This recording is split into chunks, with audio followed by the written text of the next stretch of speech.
이번 9월 달에 묵상이라는 주제를 살펴보면서 오늘은 마지막 주제로 성경을 묵상하라 라는 제목으로 하나님의 말씀을 전하겠습니다.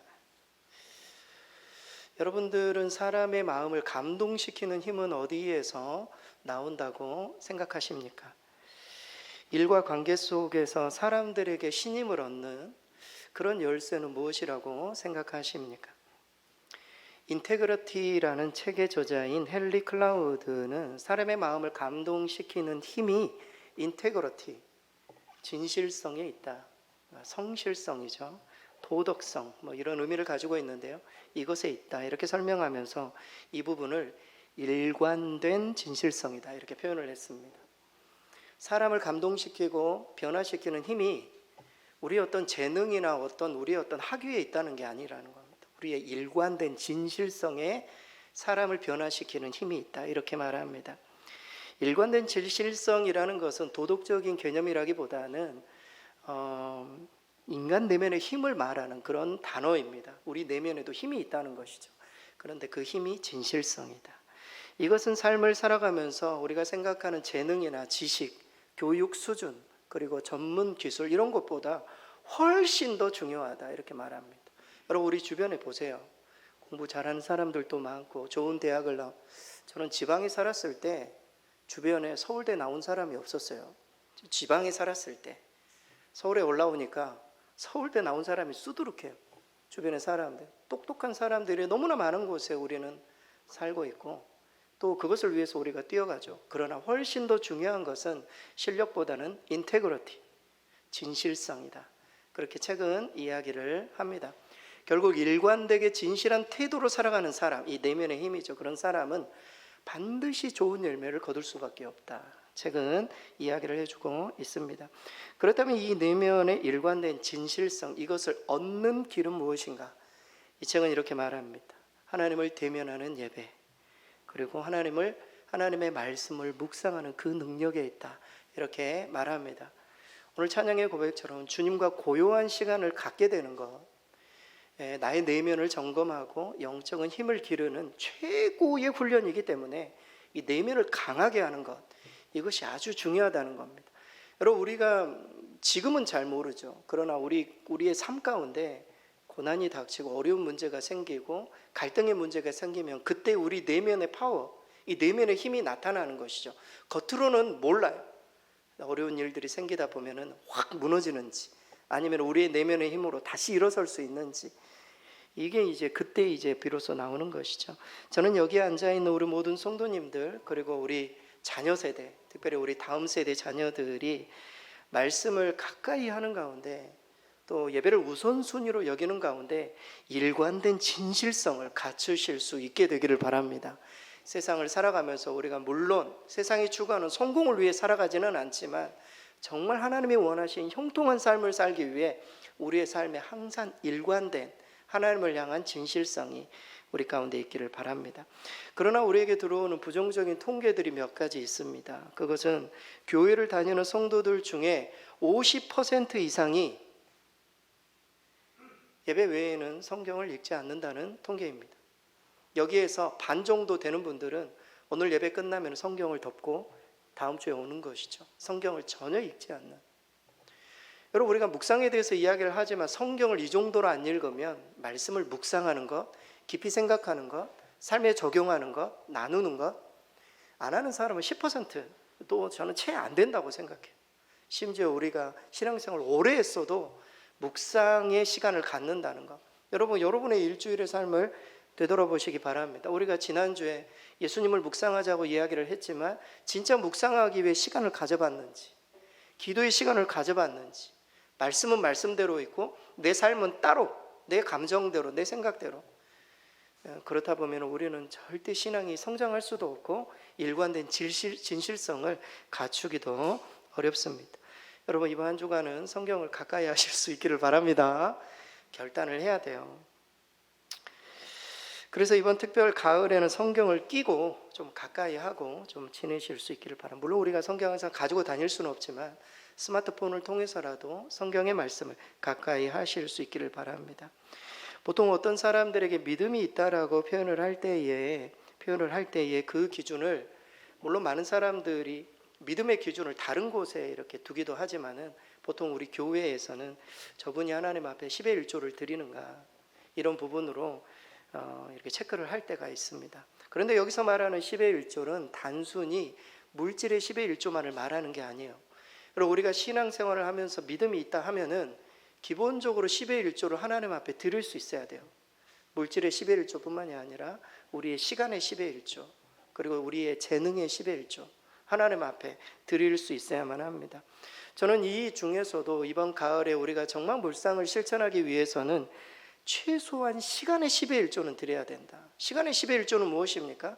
우리가 살아가는 24시간 중에 2시간 40분 정도는 하나님을 위해서 시간을 드릴 수 있어야 된다는 겁니다.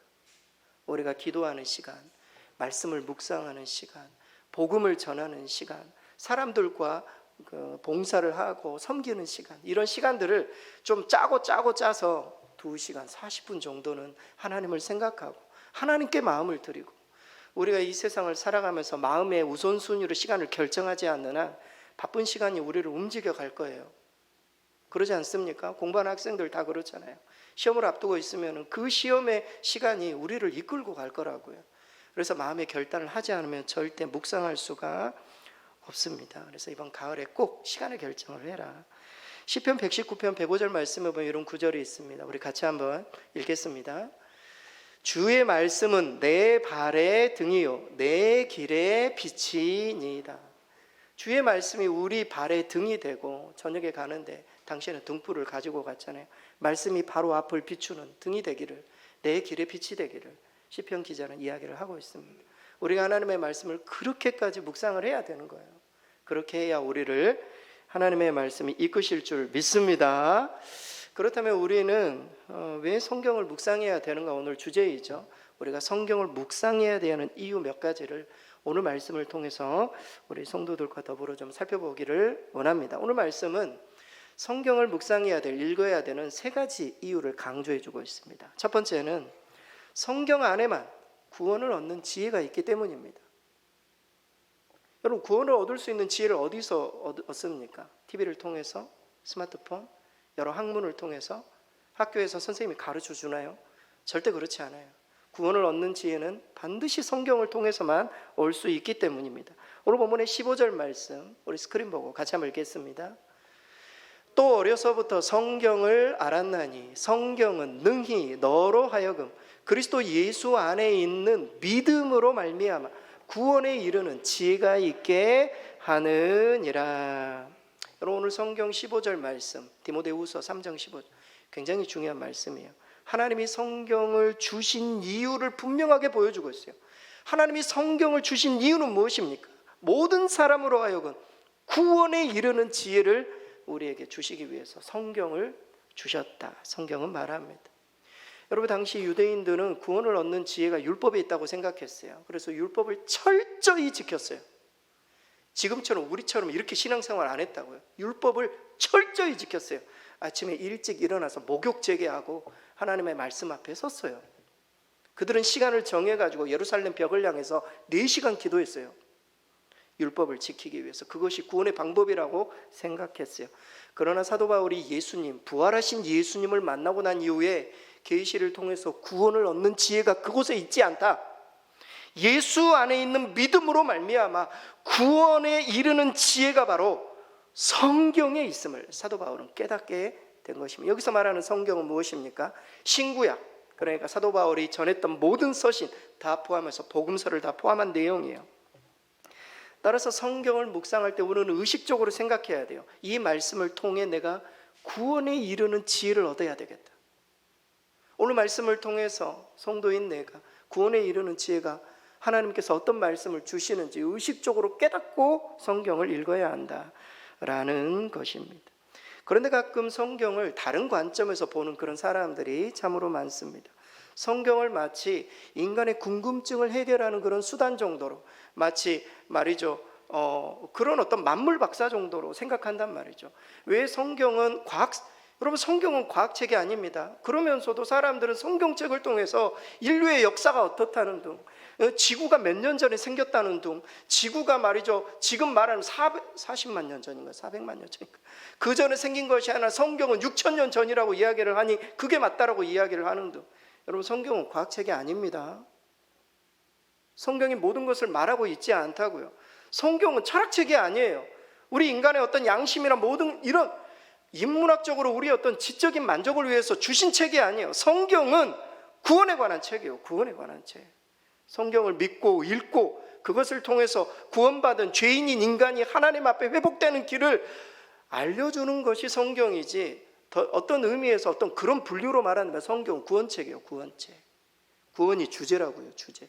그 관점을 가지고 성경을 봐야 성경이 보이는 것이지, 내가 어떤 과학이나 내가 어떤 인문학이나 이런 것들의 어떤 호기심을 내가 이거 채우기 위해서 성경을 읽다 보면은 성경을 잘못 해석하고 곁길로 빠지고 심지어 이단에까지도 빠지게 되는 것입니다. 그래서 성경은 정말 우리가 어떻게 이 세상을 살아가야 되는지, 왜 인간은 제한된 자원과 생명으로 이 세상을 살아가야 하는지, 원래 인간은 하나님의 영원한 생명을 얻었지만 왜 그 영원한 생명 안에서 단절되어 살아가고 있는지, 왜 우리는 죽어야만 하는지, 이런 것들을 가르쳐주고 있어요. 성경이. 왜 인간이 죄를 지었고 하나님과 단절되었으며 그것을 회복하는 길이 무엇인지, 성경은 구원에 관한 책임을 성경은 말해요. 그래서 베드로전서 2장 2절 말씀을 보면 이런 구절이 있으면 우리 스크린 보고 같이 한번 읽겠습니다. 갓난 아기들같이 순전하고 신령한 젖을 사모하라. 이는 그로 말미암아 너희로 구원에 이르도록 자라게 하려 함이라. 구원에 이르도록 우리를 자라게, 성경은 하지 우리의 호기심이 자라게 하도록 하는 것이 결코 아니라는 겁니다. 여기서 말하는 구원은 무엇입니까? 회복이에요. 회복. 왜 우리가 이렇게 90년, 더 많은 사람 100세까지 살다 죽는 것인가? 성경 그렇게 말해요. 인간의 죄 때문이라고. 하나님의 영원한 생명이 우리 가운데 있기 때문에 예수님을 믿는 믿음 안에 있는 사람은 영원한 생명을 가질 거라고. 여러분, 요한복음 20장 31절도 성경이 기록된 이유를 설명해 주고 있습니다. 우리 같이 한번 읽겠습니다. 오직 이것을 기록함은 너희로 예수께서 하나님의 아들 그리스도이심을 믿게 하려 하며 또 너희로 믿고 그 이름을 힘입어 생명을 얻게 하려 함이니라. 여기서 말하는 생명은 무엇입니까? 영생을 말해요. 영원한 생명, 하나님의 생명과 연결된 생명. 우리는 죽죠. 그러나 우리가 하나님의 생명과 연결되는 순간 우리는 하나님의 생명을 소유할 수 있는 것이죠. 따라서 우리의 삶의 가장 중요한 책은 성경이 되어야 돼요. 여러분이 가지고 있는 책 중에 가장 소중한 책이 무엇입니까? 저도 책을 많이 가지고 있어요. 많은 책들이 있죠. 이 책도 좋고 저 책도 좋고 사람들에게 이 책도 꼭 읽어보라고 소개해주고 싶어요. 그러나 마지막 순간이 되면, 내 인생의 마지막 이때까지만 살 수 있습니다. 인생의 그걸 뭐라고 그러죠? 마지막 사망 선고를 받게 되면은 내가 소장해야 될 책은 한 권밖에 없어요. 우리 집에 있는 모든 책들은 다 쓰레기. 제 사무실에 있는, 제 서재에 있는 모든 책들을 내 자녀들이 다 버릴 거예요. 오직 책 한 권 딱 붙들고 하나님 나라 가는 그날까지 소장해야 될 유일한 책, 성경밖에 없어요. 성경밖에. 구원에 이르는 지혜가 성경밖에 없기 때문에 우리가 성경을 묵상해야 합니다. 성경은 말해주고 있습니다. 그래서 우리가 가지고 있는 여러 책들이 있다면 그 책들을 내려놓고 우리는 성경을 붙잡아야 돼요. 제가 엊그저께 우리 교회에서 전도를 하는데, 우리 전도지 우리 교회 주보를 가지고 또 우리 티슈를 가지고 예수님 믿으세요 이렇게 전해줘요. 우리 권사님 전도하시는 분들하고 전하는데, 어떤 남자분이 지나가면서 제가 예수님 믿으세요 전도지를 딱 전하니까 손이 없습니다 하고 지나가더라고요. 손이 없습니다 하고 지나가요. 그분의 손을 봤어요. 한 손에는 술을, 한 손에는 안주를 사가지고 딱 지나가면서 손이 없습니다 하고 지나가더라고요. 그걸 보면서 너무 안타깝더라고요. 저곳에 있는 손가락 하나만 사용해도 복음의 쪽지를 받고 갈 수 있을 텐데, 이런 마음이에요. 우리의 마음 가운데도 그렇지 않나요? 우리가 가지고 있는 수많은 책들이 있어요. 이것을 가지고 내가 이것을 공부하고 내가 이것을 하면은 내가 성공하겠지. 이 세상에 가득 채워져 있는, 내가 이렇게 붙잡고 있는, 그래서 성경을 잡지 못하는 내 욕심. 이번 가을에 성경을 진짜 묵상하려면 나의 시간에, 내가 붙잡고 있는 시간을 내려놓아야 돼요. 내가 붙잡고 있는 책을 내려놔야 돼요. 내가 붙잡고 있는 핸드폰을 내려놔야 된다고요. 그래야 구원에 이르는 지혜를 주시는 성경 말씀을 묵상할 수가 있어요. 이번 가을에는 꼭 성경을 묵상하실 수 있기를 바랍니다. 구원의 은혜 가운데 거하실 수 있기를 바랍니다. 두 번째로 성경은 나에게 변화를 주는 교훈을 말씀해 주고 있어요. 성경을 읽어야만 우리는 바뀔 수 있어요. 여러분, 잔소리로 바뀌지 않아요. 저도 자녀들에게 얼마나 많은 잔소리를 하는지 몰라요. 바뀌지 않아요. 대들 뿐이지. 절대 잔소리는 사람을 바꾸어 놓지 않아요. 오직 하나님의 말씀만 우리를 바꾸어 놓을 수 있어요. 오늘 본문의 16절 우리 스크린 보고 같이 한번 읽겠습니다. 모든 성경은 하나님의 감동으로 된 것으로 교훈과 책망과 바르게 함과 의로 교육하기에 유익하니. 어느 누가 책망할 수 있습니까? 책망하면 누구나 싫어요. 심지어 저도 싫어요. 부모님이 뭐라고 하면 저도 싫어요. 책망을 듣기 싫어요. 그러나 그 책망을 반드시 들어야 할, 그 책망을 해주셔야 할 분이 있어요. 누구입니까? 우리 주님이세요. 오늘 오셨으면은 종을 통해서 하나님의 음성을 들으면서 책망을 우리가 들을 수 있어야 돼요. 이렇게 살면 안 되는데 책망을 들을 수 있어야 돼요. 오늘 본문의 교훈이라는 표현은 성경, 그러니까 진리에 관해 알아야 될 내용을 말해요. 헬라어 단어로는 이 교훈, 성경 안에서 우리가 알아야 될 내용, 그것을 성경은 교훈해 준다. 두 번째, 책망. 이 단어는 헬라식 표현이에요. 잘못된 교리, 당시에 이단들이 많지 않았습니까? 그래서 책망하는 것, 성경은 무엇이 잘못된 교리인지 우리에게 책망을 준다는 거예요. 그리고 우리 행동의 오류를 바로잡게 해준다는 거예요. 잔소리가 아니라 하나님의 말씀이 우리의 행동을 바로잡게, 우리의 양심으로 깨닫게 해주신다는 거예요. 세 번째로 무엇이 바르게 함, 이것은 줄을 바로 세운다라는 뜻이에요. 진리와 사랑으로 신앙을 바로잡게 해준, 우리의 신앙, 잘못된 길로 가고 있는 우리를 바른 길로, 의로 교육한다. 여러분, 이 디카이오 쉬네라는 이 헬라어 단어는 너무 중요한 단어, 공정이라는 단어예요. 여러분, 우리가 대학을 졸업하고 세상을 살다 보면은 이 의, 얼마나 이 세상이 의롭지 못한가, 너무 불공평해, 공정하지 못한, 이것을 느끼게 될 거예요. 이 공정이라는 단어, 디카이오시네, 영어로 말하면 righteousness라는 단어예요. righteousness, 의라는 단어예요. righteous, 의롭다. 하나님이 받으실 만한 어떤 조건이 되는, 성경은 우리에게 무엇이 의인지 가르쳐 준다라는 거예요. 세상이 말하는 의가 아니라 하나님이 말씀하시는 원리, 원칙, 이 원칙에 따라 무엇이 의롭고 무엇이 의롭지 않은지를, 성경은 그런 것들을 우리에게 가르쳐. 따라서 성경을 묵상하지 않고 사는 사람들은 하나님의 사람으로 변화되기가 너무 힘들어요. 결국 성경은 우리가 구원받은 하나님의 백성으로 어떻게 변화되어 살아가야 하는지, 어떤 방향으로 변화되어야 되는지를 가르쳐 주고 있어요. 우리는 학교에서, 때로는 직장에서, 때로는 TV, 수많은 매체를 통해서 이렇게 살아야 한다고 말해줘요. 그러나 그건 유행일 뿐이에요. 시간이 지나면 그렇게 따랐던 모든 것들이 다 무너질 수 있어요. 그러나 성경은 전혀 무너지지 않는 원리를 우리에게 가르쳐줘요. 그것을 따르라고 우리가 성경을 묵상해야 될 이유이기도 합니다. 제가 우리 신앙생활을 하다가 어떤 성도님들을 보면, 신앙의 성숙한 성도들을 볼 때가 있어요.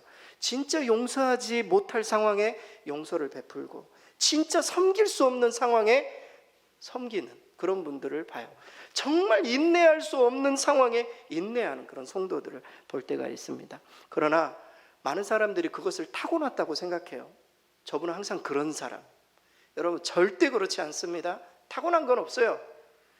여러분, 그분이 정말 인내하고 용서하기 위해서 얼마나 많은 보이지 않는 곳에서 말씀을 읽고 묵상하고 기도하고, 그러한 삶이 몸에 배이도록. 여러분, 우리 학생들 주변에 공부 잘하는 애들 있죠. 그 잘하는 애들이 겉으로는, 바깥에 보기에는 뭐 열심히 공부 안 하는 것 같지만 보이지 않는 곳에서 엄청나게 공부의 습관이 몸에 배이도록 했어요. 춤 잘 추고 운동 잘하고 뭐 악기 잘 다루고, 이게요 처음에 보면 와 잘한다지만 보이지 않는 곳에서 수많은 노력의 결과라고 몸에 완전히 배어있는 신앙생활이 그런 거예요. 우리가 말씀을 묵상해야 되는 이유이기도 해요. 몸에 배이지 않으면 절대 여러분 진짜 이게 중요한 순간에 이게 나타나지 않습니다. 몸에 배이도록, 변화를 일으키도록. 여러분 시편 119편 9절에 11절 말씀에 보면 이런 구절이 있습니다. 우리 스크린 보고 같이 한번 읽겠습니다. 청년이 무엇으로 그의 행실을 깨끗하게 하리이까? 주의 말씀만 지킬 따름이니이다. 내가 전심으로 주를 찾았사오니 주의 계명에서 떠나지 말게 하소서. 내가 주께 범죄하지 아니하려 하여 주의 말씀을 내 마음에 두었나이다. 우리는 다윗을 생각할 때 다윗이 아버지도 잘 만났고 다윗이지만 하나님의 은혜를 받고 그가 믿음의 사람으로 골리앗을 무찌르고 이스라엘의 왕이 되었다. 우리는 그렇게 쉽게 생각해요. 그러나 오늘 본문은 뭐라고 하고 있습니까? 주의 말씀만 지키고 내가 전심으로 주를 찾았다고 이야기를 하고 있어요. 그냥 되는 건 없어요. 하나님의 말씀을 깊이 묵상하고 그 말씀이 몸에 배이도록 우리가 삶에 실천할 때 그 말씀이 우리를 움직이는 말씀이 되는 거예요. 진짜 변화가 나타난다라는 것입니다. 변화는 그냥 나타나죠. 우리는 가끔 성경 한 구절에 어떤 사람의 인생을 바꿨다는 이야기를 해요. 그래서 우리에게도 그런 말씀을 달라고, 우리의 어떤 충격을 주는 말씀, 그 말씀이 확 우리에게 다가와서 내 삶이 완전히 트랜스포메이션, 완전히 변화되도록 하나님 그 말씀을 주십시오, 이렇게 말할 때가 있어요. 여러분 실제로 방황하던 어거스틴은 로마서 13장 12절 말씀을 읽고 순간 변화됐어요. 말씀 하나가 그에게 충격으로 다가왔어요. 세상을 여러분 쫓던 이 무디, 뒤에는 목사님이 되었죠. 이 무디는 요한복음 1장 12절 말씀을 통해 거듭남의 체험을 했어요. 말씀 하나가 그를 움직였어요. 마틴 루터는 로마서 1장 17절 말씀, 오직 의인은 믿음으로 말미암아 살리라, 이 말씀을 읽고 큰 깨달음을 받아 신앙의 자유함을 얻고 종교개혁을 일으켰어요. 말씀 하나가 그들의 삶을 마치 바꾼 것처럼 많은 사람들은 그런 예화를 듭니다. 그러나 이런 분들이 정말 말씀 하나로 변화되었을까? 저는 그렇게 보지 않아요. 절대 아니에요. 그 이전에 이분들에게 계속 교훈하고 책망하고 바르게 하고 의로 교육했던 하나님의 말씀이 내면에 쌓이고 쌓이고 쌓이고 쌓이고 쌓이고 쌓이고 쌓이고 쌓이고 쌓이고 쌓이고 쌓이다가 때가 되어서 그 말씀들이 하나님의 말씀으로 폭탄, 핵폭탄처럼 터진 거예요. 우리가 묵상을 해야 될 이유예요. 계속 말씀을 묵상하다 보면 지금은 말씀이 이해도 안 되고 말씀이 지루하기도 하고 이게 무슨 말씀인지 모르겠고, 그러나 성경을 계속 묵상하고 어떤 스케줄에 따라 어떤 교재를 가지고 계속 묵상하다 보면 어느 순간 말씀이 터질 때가 있어요. 저는 마찬가지라고 봐요. 말씀을 깊이 묵상, 어느 순간 말씀이 나에게 말을 걸어오기 시작해요. 여러분 이런 은혜를 경험하기를 바라요. 말씀이 나에게 말을 걸어오기 시작한다고요. 무슨 아빠 엄마가 여러분들에게 말을 하고 선생님이 여러분들에게 말을 하는 게 아니에요. 저는 이곳에 있는 중고등부 아이들이 하나님의 말씀을 묵상하는 훈련이 되어서 어느 순간에는 우리 자녀들도 저를 다 떠날 거예요. 그러지 않아요? 우리 뒤에 있는 자녀들 엄마 아빠 다 떠날 거야. 그치? 대학 가고 군대 가고 뭐 결혼하고 다 떠날 거잖아. 근데 여러분을 떠나지 않는 게 있어요. 하나님의 말씀이에요. 우리 몸에 밴 말씀, 그 말씀이 쌓이고 쌓이고 쌓여서 어느 순간은 그 말씀이 여러분들에게 말을 걸어오기 시작해요. 그 말을 걸어오는 음성을 듣고 이제 그분과 대화를 하면서 이제 부모님의 어떤 보호 없이도 하나님의 보호 안에 살아가는 그런 날들이 저는 여기 앉아있는 우리 모든 자녀들에게 있게 되기를 바라요. 하나님의 말씀을 묵상해야 돼요. 그 말씀이 나를 지배하고 움직일 수 있도록 이번 가을에는 정말 묵상해야 돼요. 변화를 일으키는 말씀, 잔소리로 변화되지 않는다. 하나님의 약속의 말씀으로 우리 모두가 바뀔 줄 알고 하나님의 말씀을 이번 가을에 꼭 묵상을 결단하실 수 있기를 바랍니다. 마지막으로 성경은 성숙한 능력을 제공해줘요. 우리에게 우리가 어떤 것으로 준비되어야 되는지, 어떤 일들을 위해서 우리가 뭘 갖춰야 되는지 능력을 갖추는데 성경은 큰 힘이 됩니다. 오늘 본문의 17절 말씀 우리 마지막으로 함께 읽겠습니다. 이는 하나님의 사람으로 온전하게 하며 모든 선한 일을 행할 능력을 갖추게 하려 함이라. 여기서 하나님의 사람으로 온전하게 한다. 이 말은 하나님의 사명을 맡은 자로 준비되도록 만든다라는 거예요.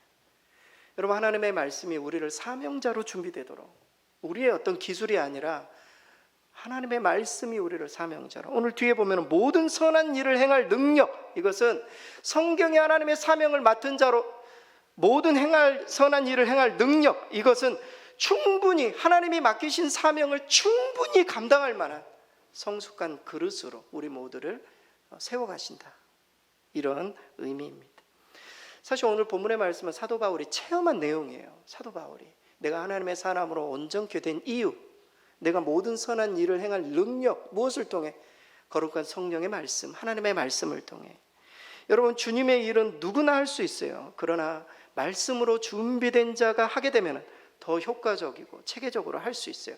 여러분, 모든 일들, 여러분들이 대학을 가고 우리 자녀들 대학을 가고 많은 일들 누구나 다 할 수 있죠. 그러나 말씀 안에서 준비된 자는 달라요. 인생을 다르게 살 수 있다고요. 우리 자녀들이 그렇게 살아가기를 정말 바라요. 저 또한 함께 예배하는 우리 성도들이 구원에만 머무르지 말고, 변화에만 만족하지 말고, 하나님의 사람으로 온전하게 되어 하나님이 맡기신 선한 일들을 함께 감당하는 성숙한 자리까지 이르기를 진심으로 바라요. 구원에만 머물지 말기를, 변화에만 만족하지 않기를, 성숙한 주의 백성들로 함께 사역하는 주의 종들로. 그러기 위해서는 하나님의 말씀인 성경을 지속적으로 묵상하는 과정이 필요해요. 여러분, 어떤 사람이 인생 성공 비결을 4단어로 요약했어요. 여러분, 정말 인생을 성공하기 원하면 이 4단어를 기억하세요. 첫째, 반성. 두 번째, 결심. 세 번째, 실천. 네 번째, 지속. 이 4단어가 인생 성공을 결정한다는 거예요. 나는 반성하는가? 나는 반성하고 결심하는가? 나는 결심 후에 실천하는가? 나는 그 실천을 지속하고 있는가? 요 4단어. 반성하는 사람 많습니다. 그러나 그들이 결심하는 것은 아니에요.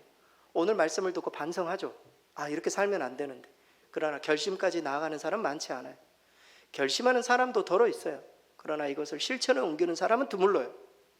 결심은 하죠. 기도하면서 이렇게 살아야지. 그러나 행동은 따라오지 않아요. 하지만 실천하는 사람도 몇몇 있어요. 그러나 그 실천을 지속하는 사람은 많지 않아요. 그것이 몸에 배이도록. 오늘도 이 4가지가 우리 앞에 놓여 있어요. 하나님 말씀을 받죠. 이렇게 살면 안 되는데 결단도 하고 실천하고 지속까지 가야 돼요. 묵상을 해야 될 이유이기도 합니다. 디모데전서 4장 15절 말씀을 보면 이런 구절이 있어요. 스크린 같이 한번 읽겠습니다. 이 모든 일에 전심전력하여 너희 성숙함을 모든 사람에게 나타내. 전심전력하여. 그냥 되는 것은 아무도 없다는 거예요. 저도 이번 가을에 묵상하기를 원해요. 하나님의 말씀을 더 깊이. 사무실에 딱 오게 되면 가장 먼저 큐티책을 펴요. 저도 바빠요. 일들도 많고 해야 될 설교들도 많고 전도도 해야 되지, 버스킹 예배도 준비해야 되지. 요즘 들어서 정말 제가 눈꽃 뜰 새 없이 지금 사역을 하고 있어요. 근데 큐티를 미루면 안 돼요. 하나님 말씀을 가장 먼저. 저는 여기 있는 다음 세대 자녀들이 가장 먼저 큐티를 하기를 원해요. 아침에 좀 더 일찍 일어나서 말씀을 읽고 묵상하고 한 말씀이라도 붙들고 오늘 이 말씀을 생각하면서 살고 하나님이 주신 말씀 안에서 내가 자유함을 얻고 방향을 정하고. 이번 가을에는 꼭 묵상하실 수 있기를 바랍니다. 결론입니다. 가을에는 묵상하게 하소서. 성경을 통해 하나님을 묵상하고 예수님을 묵상하기를 바랍니다. 그리고 묵상을 통해 구원에 관한 지혜를 얻고 변화를 위한 교훈을 받아 모든 선한 일을 감당할 수 있는 성숙한 능력을 꼭 받으실 수 있기를 바랍니다. 묵상에 전심전력할 때 하나님께서 우리에게 반드시 복을 주시고 지혜도 주실 것입니다. 피할 길도 주시고 이러한 은혜를 우리 모든 교회 성도들, 우리 다음 세대 자녀들이 누리시는 저와 여러분 되실 수 있기를 바랍니다. 기도...